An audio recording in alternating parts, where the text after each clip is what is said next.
तांत्रिक। मुकेश और मैं एक ही कंपनी में काम किया करते थे। एक रोज़ हमें ट्रेनिंग पर भेज दिया गया। हमारी इससे पहले औपचारिक बातें हुआ करती थी, पर ट्रेनिंग पर हमें एक दूसरे को जानने का मौका मिला। हमें कमरे में एक साथ ही रुकना था।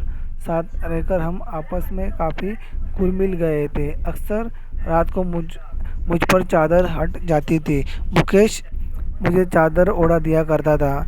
मैंने उससे पूछा, क्यों जागते रहते हो रात भर?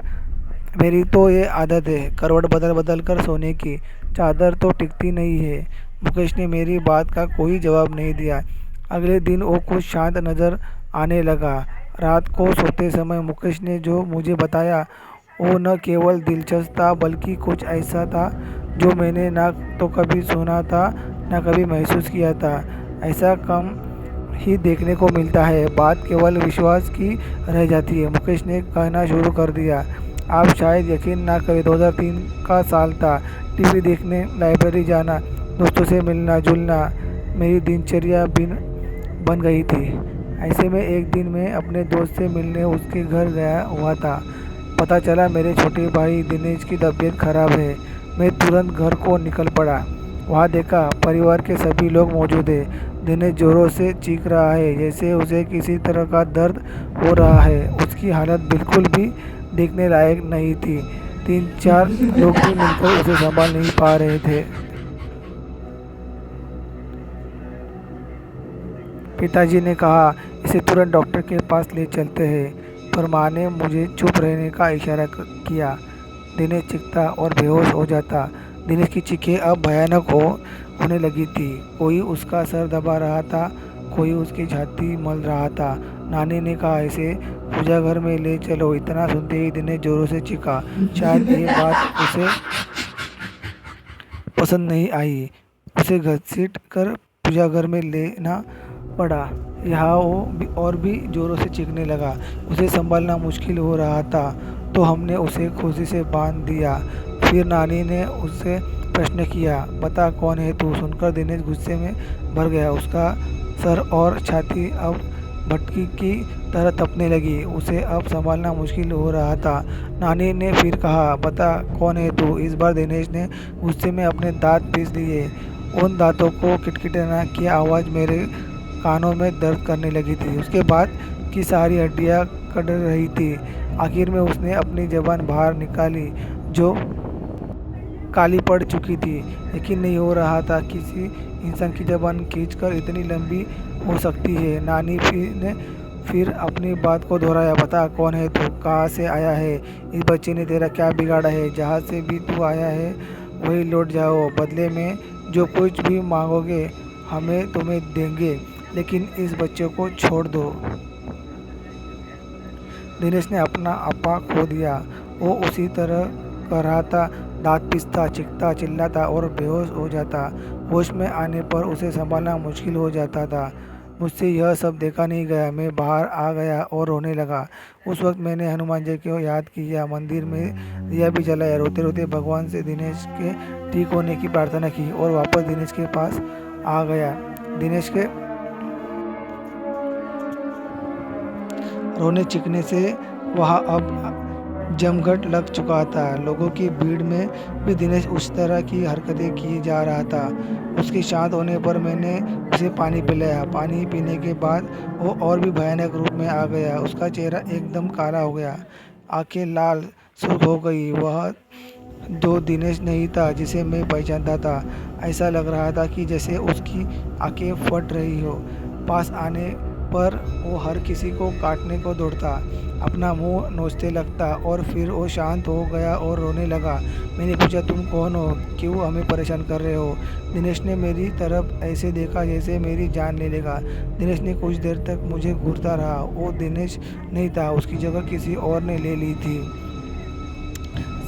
सबको बारी बारी घूरने के बाद उसकी आंखें अपने कोटर में गोल गोल घूमने लगी। ऐसा नज़ारा जीवन में पहली बार ही देखा रहा था।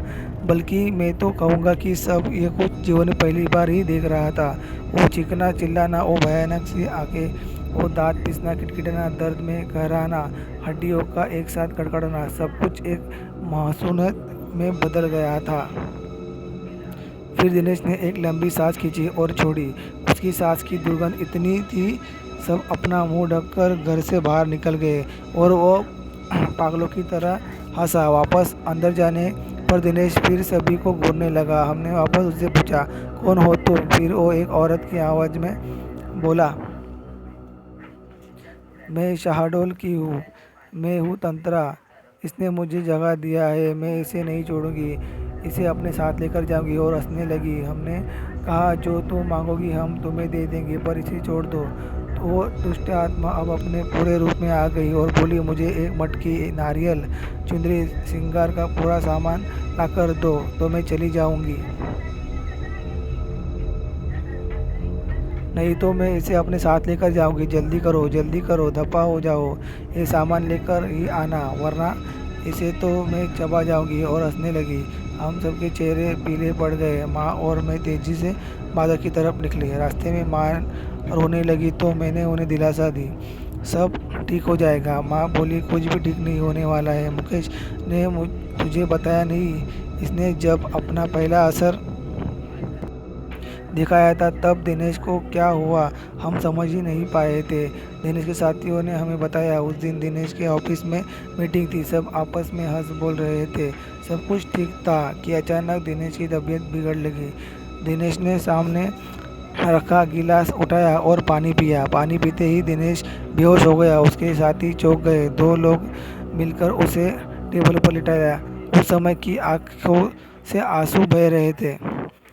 वो अपने साथियों से कुछ कहना चाह रहा था, लेकिन उसके मुंह से एक शब्द भी नहीं निकल पा रहा था। उसके साथी उसे हॉस्पिटल ले गए।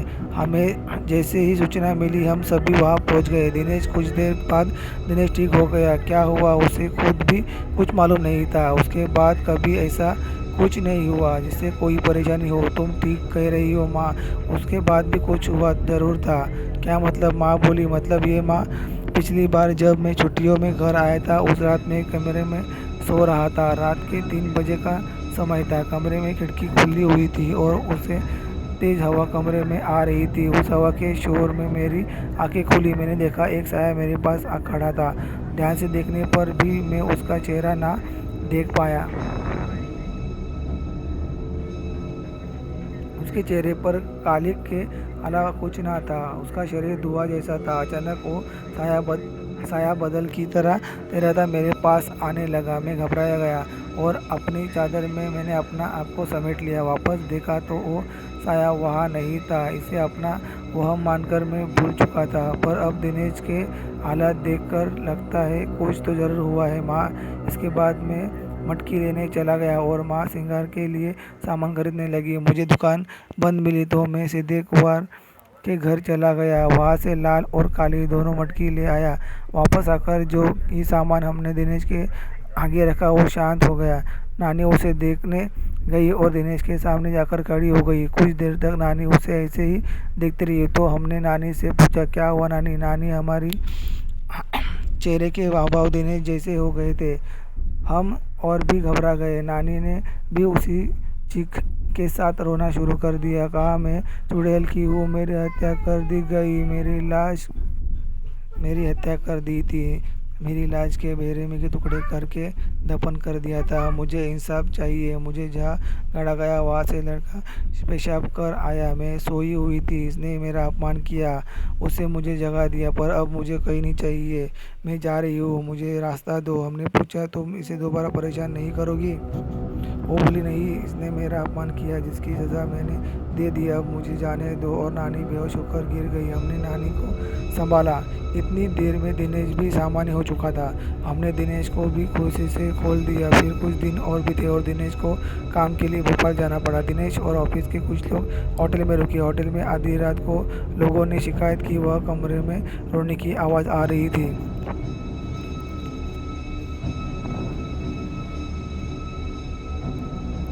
होटल कर्मी ने जाकर देखा तो वो आवाज़ें दिनेश के कमरे से आ रही थी। कमरा अंदर से बंद था। तो होटल कर्मी ने दूसरी चाबी से कमरा का दरवाज़ा खोला। सामने दिनेश था, होटल की चादर में पूरा लिपटा हुआ और ज़मीन से 2 फुट ऊपर हवा में उसका शरीर तैर रहा था। उसके मुंह से अजीब अजीब आवाज़ें आ रही थी। इस भयानक नज़ारे को देखकर उन लोगों के दिल दहल गए। कुछ लोग तो भाग खड़े हुए। बाकी लोगों ने दिनेश को पकड़ा तो वो चीख पड़ा और चिल्लाने लगा। लोगों ने पुलिस को फ़ोन कर दिया। शांति भंग के आरोप में पुलिस दिनेश को ले गई। उसके साथियों ने उसे छुड़ाया। उसके बाद दिनेश का लगातार यही हाल रहा। किसी ने मांडल के जंगल में एक तांत्रिक होने की बात बताई, शायद वो दिनेश को ठीक कर सके। हमने उसे बुलाया। उस तांत्रिक ने भी आत्मा से बातें की। उसकी वही मांग शुरू हो गई, मटकी, 4 नारियल, चुंदरी और श्रृंगार का सामान। अभी तक याद है मुझे वो किस तरह अपनी मांगें दोहराती थी। इन सब के साथ उसने शराब भी मांगी। रात के समय शराब कहीं भी नहीं मिली। मैं भाग भागा अपने मोहल्ले की उन गलियों में गया जहाँ से मुझे गुजरना भी गवारा नहीं था, पर भाई की सलामती के लिए भी उन गलियों में गया जहाँ अक्सर लोग नशे में धुत पड़े रहते थे। शराब की दुर्गंधी के कारण दिन में भी उस गली से कोई नहीं गुजरता था। वहाँ जाकर मैंने उन लोगों से शराब मांगी तो उन्होंने कहा, क्या आज तू भी पिएगा? आजा आजा बैठ, या आज तो बेटा सारे गम भूल जाएंगे। मैं गम भुलाने नहीं आया हूँ, मेरा भाई की तबीयत खराब है, उस पर ऊपरी छाया है। तांत्रिक शराब से पूजा करेगा। यह बात सुन के बाद उन्होंने अपनी शराब की बोतल मुझे दे दी, जिसे लेकर मैं लौट आया। इसके बाद शराबियों से मेरी नफरत कम हो गई। तांत्रिक ने पूजा शुरू की। रात भर तांत्रिक पूजा करता रहा। दिनेश कभी चीखता, कभी दर्द से कराता, कभी गुस्से में तांत्रिक को गालियाँ देता, कभी मुझे घूरता, कभी तांत्रिक को घूरता। तांत्रिक का उस पर कोई ध्यान नहीं था। वो एक दाना गेहूँ का लेता, कुछ मंत्र पढ़ता और उस दाने को दिनेश पर फेंक देता। उस दाने के शरीर पर पड़ते ही दिनेश की बुरी तरह तड़पने लगा।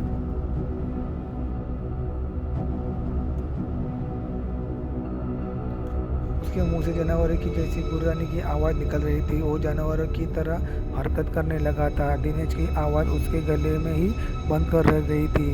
वो क्या बोल रहा था कुछ समझ नहीं आ रहा था। सुबह की दिनेश ठीक हो गया और बेहोश रहा। शायद इन सब का उसका शरीर में थकने लगा।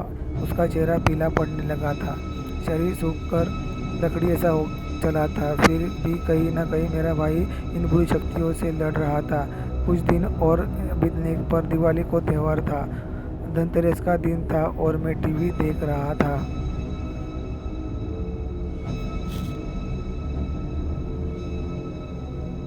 दिनेश कमरे में आया और बेहोश हो गया। मुझे लगा वापस वही सब शुरू होने वाला है, तो मैंने उसी कुर्सी से बांध दिया। दिनेश थोड़ा होश में आया और उस आधी बेहोशी की हालत में उसने मुझे कहा, भाई अब मैं नहीं बचूंगा, मैं ख़त्म हो जाऊंगा। ये सुनकर मेरी आंखें से आंसू आ गया। मैं अपने भाई को इस तरह ज़िंदगी से हारते नहीं देखना चाहता था।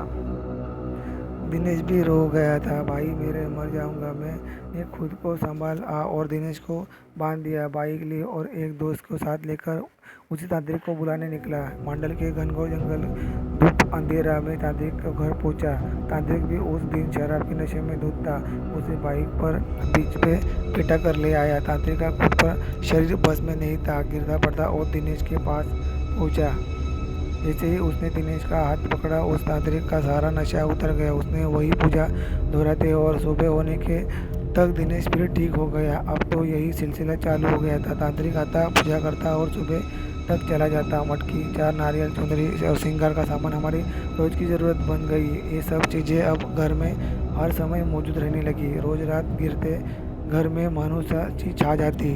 घर के एक कोने में शराब की बोतल का ढेर इकट्ठा हो गया था।